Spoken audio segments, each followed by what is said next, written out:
एक बार की बात है, एक शहर में कुछ दोस्त रहते थे। वो सब एक साथ एक ही कॉलेज में पढ़ते थे और सब बहुत ही पक्के दोस्त थे। सबकी परीक्षा खत्म हो गई थी, इसलिए सब किसी अच्छी सी जगह पर घूमना चाहते थे। एक दिन सब कॉलेज के बाद मिलकर घूमने जाने की बात कर रहे थे। इतने दिन से पढ़ पढ़ कर तो मेरा दिमाग खराब हो गया है। अब तो कहीं घूमना जाना बनता ही है।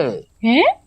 राहुल, तुमने बिल्कुल सही कहा, लेकिन मुझे तो नानी के घर जाना है। बेकार की बात मत करो रेनू। हमने पहले तुम्हें बोल ही दिया था कि परीक्षा के बाद हम सब घूमने चलेंगे, इसलिए अब कोई बहाना नहीं। इसे तो मैं समझा दूंगी, पर अब पहले ये तो बताओ कि हम जा कहाँ रहे हैं। ये तो अभी मैंने सोचा ही नहीं, पर कोई शांति वाली जगह ही जाएंगे, यहाँ के शोर शराबे से दूर। अरे तो तुम लोग मेरे साथ मेरे गांव ही क्यों नहीं चलते? मेरी नानी के घर, उनका बहुत बड़ा घर है और मेरा गांव यहाँ शहर से बहुत दूर बड़ी ही सुंदर जगह पर है। तुम्हें मेरा गांव जरूर पसंद आएगा। ये इतना बोल रही है तो वहीं चलते हैं।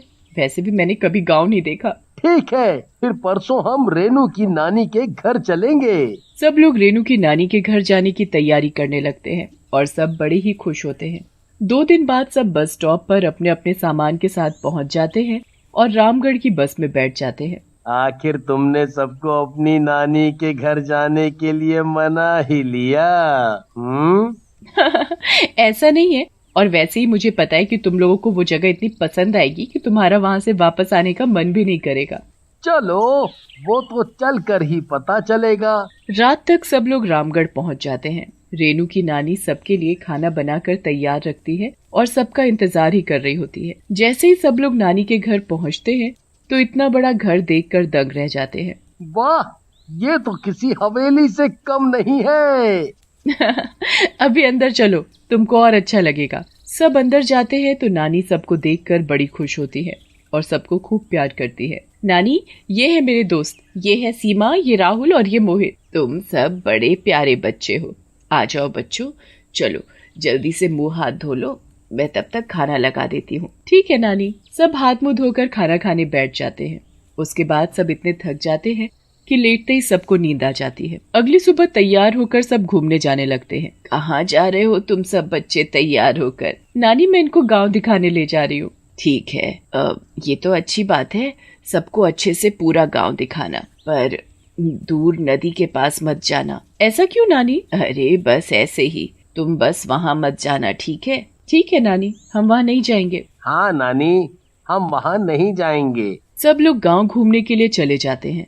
रेनू सबको अपने गांव के लोगों से मिलवाती है, अपने आम के बगीचे दिखाती है और फिर सबको खेतों में लेकर जाती है। सब लोग खेतों में यहाँ वहाँ घूमने लगते हैं और जब वो वहाँ से घूमकर वापस आ रहे होते हैं तभी अचानक सीमा का पैर फिसल जाता है और वो मिट्टी में गिर जाती है। उसके सारे कपड़े मिट्टी में गंदे हो जाते हैं। ये देखो जरा सीमा कैसी लग रही है।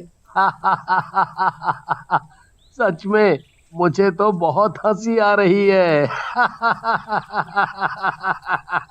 तुम लोग उसका मजाक मत उड़ाओ, मैं अभी तुम्हारे कपड़े धुलवा देती हूँ सीमा, पर यहाँ तो पानी दिख ही नहीं रहा। वो देखो, वहाँ कोई नदी है, शायद वहाँ चलते हैं। वहाँ तुम अपने कपड़े साफ कर लेना। पर नानी ने नदी के पास जाने को मना किया था ना। ओहो रेनू, वो तो इसलिए किया होगा ताकि हम वहाँ जाकर मस्ती ना करें, और ये नदी भी गहरी लग रही है, इसीलिए शायद मना भी किया होगा। पर कुछ नहीं रेनू, अब चलो जल्दी, वैसे भी बहुत गर्मी लग रही है, हम नदी में थोड़ा स्विमिंग भी कर लेंगे।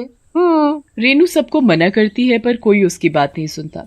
सब नदी के पास पहुंच जाते हैं। सीमा वहीं किनारे पर बैठकर अपने कपड़े पानी से साफ करने लगती है। राहुल तो नदी का इतना साफ पानी देखकर बस उसमें कूद ही पड़ता है। अरे वाह, यहाँ कितना मजा आ रहा है दोस्तों, तुम लोग भी आ जाओ।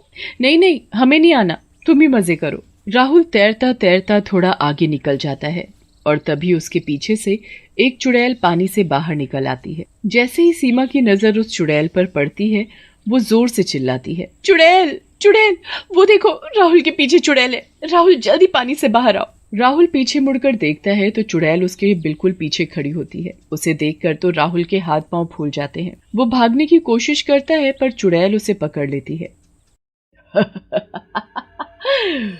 अब कहाँ जाएगा मुझसे बचकर? अब तो तुझे मैं अपने साथ लेकर जाऊंगी।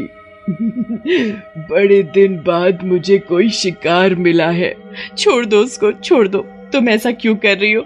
हमें जाने दो यहाँ से, प्लीज छोड़ दो उसे। मैं हिल भी नहीं पा रहा हूँ मोहित, प्लीज मुझे बचा लो, ये चुड़ैल मुझे मार डालेगी, मुझे बचा लो। मोहित राहुल को बचाने के लिए पानी में कूद जाता है। वो जल्दी से तैरता हुआ राहुल तक पहुँचता है, पर इतने में चुड़ैल राहुल को लेकर पानी के अंदर डूब जाती है। मोहित राहुल को इधर उधर ढूंढने की खूब कोशिश करता है, पर राहुल का कोई नामो निशान नहीं मिलता। वो हार कर पानी से बाहर आ जाता है। सब लोग बड़े ही परेशान हो जाते हैं। शायद इसीलिए नानी ने हमें नदी के पास आने को मना किया था। काश हमने उनकी बात मानी होती तो ये सब ना होता। अब ये सब बातें सोचने का टाइम नहीं है।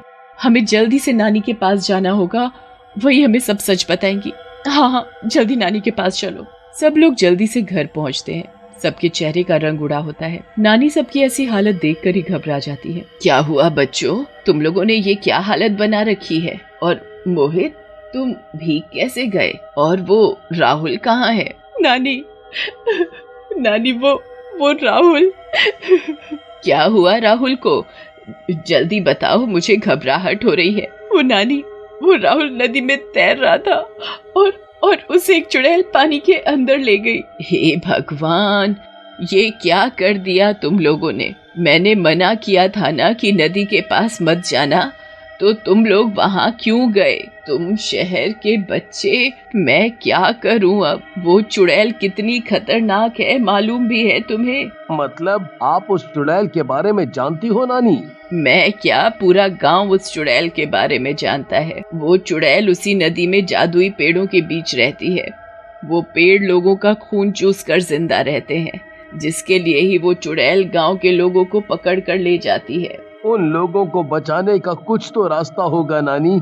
रास्ता तो है, पर बड़ा ही मुश्किल, जो आज तक कोई नहीं कर पाया, क्योंकि कोई अपनी जान खतरे में नहीं डालना चाहता। मैं करूँगा नानी, आप मुझे बताओ कि क्या करना है। मैं अपने दोस्त को बचाने के लिए कुछ भी करूँगा। उसके लिए सबसे पहले तुम्हें एक जादुई खंजर अपने साथ रखना होगा। उसके बाद वो खंजर लेकर नदी की गहराई तक जाना होगा। अंदर जाने के बाद वहाँ तुम्हें बहुत से जादुई पेड़ दिखेंगे। बस उसी में से एक पेड़ में उस चुड़ैल की जान है, जिसे तुम्हें काटना होगा। ये तो बड़ा ही मुश्किल काम है मोहित। मुश्किल है, पर नामुमकिन नहीं है। मैं अपनी पूरी कोशिश करूँगा। आप बस मुझे वो जादुई खंजर कहाँ से मिलेगा ये बताओ। वो तो गांव के एक तांत्रिक तुमको मंत्रों से पढ़कर दे देंगे। सब लोग उस तांत्रिक के पास जाते हैं और जादुई खंजर लेकर नदी पर पहुंचते हैं। गांव के बाकी लोग भी नदी के पास पहुंच जाते हैं। मोहित उस खंजर को अपनी जेब में रखता है और नदी में डुबकी लगा देता है। काफी अंदर जाने के बाद उसे वहाँ एक अलग ही डरावनी दुनिया दिखती है। वहाँ बड़े बड़े पत्थर और अजीब से पेड़ होते हैं। उन पेड़ों पर गाँव के लोग लटके हुए होते हैं, जिनकी आंखें बंद होती हैं, पर वो सांस ले रहे होते हैं। कहाँ है वो चुड़ैल और वो पेड़ जिसमें उसकी जान है? मोहित उस पेड़ को ढूंढ ही रहा होता है कि तभी चुड़ैल निकलकर बाहर आ जाती है। ये यहाँ कौन आया है? जरा देखो तो इस प्यारे से बच्चे को, जो यहाँ खुद मरने के लिए चला आया है। कहाँ है मेरा दोस्त, मुझे बता दो। मैं अपने दोस्त और गांव के सभी लोगों को यहाँ से निकालने के लिए आया हूँ। तू सबको निकालेगा तो तब ना, जब खुद यहाँ से जा पाएगा। तुझे तो मैं अभी बताती हूँ। चुड़ैल मोहित को पकड़ने लगती है। वो उस चुड़ैल के हाथ ही नहीं आता। चुड़ैल उसके पीछे पीछे भागती है और वो बार बार कभी यहाँ तो कभी वहाँ से निकल जाता है। चुड़ैल उसे पकड़ते पकड़ते परेशान हो जाती है। वो बहुत थक भी जाती है और थक कर वो एक पेड़ के पास जाकर उसके पत्ते तोड़कर खाने लगती है, जिससे उसे ताकत मिलती है। ओह, अब मैं समझ गया कि यही है वो पेड़ जिसमें इस चुड़ैल की जान है। अब मैं देखता हूँ कि इसे मुझसे कौन बचा पाएगा। मोहित चुड़ैल को बार बार बेवकूफ बनाकर यहाँ वहाँ निकल जाता है। आखिर में वो चुड़ैल का ध्यान भटकाकर उस पेड़ के पीछे ही छुप जाता है और उसे काटना शुरू कर देता है। पेड़ को काटते ही चुड़ैल का शरीर भी कटने लगता है। वो जल्दी से अपने पेड़ को बचाने जाती है, पर इतने में मोहित उस जादुई पेड़ को काट देता है, जिसमें उस चुड़ैल की जान होती है। उसके बाद मोहित सभी पेड़ों से लोगों को आजाद कर देता है। सब लोग ऊपर आ जाते हैं। चुड़ैल के मरने की खुशी में पूरे गांव में जश्न मनाया जाता है।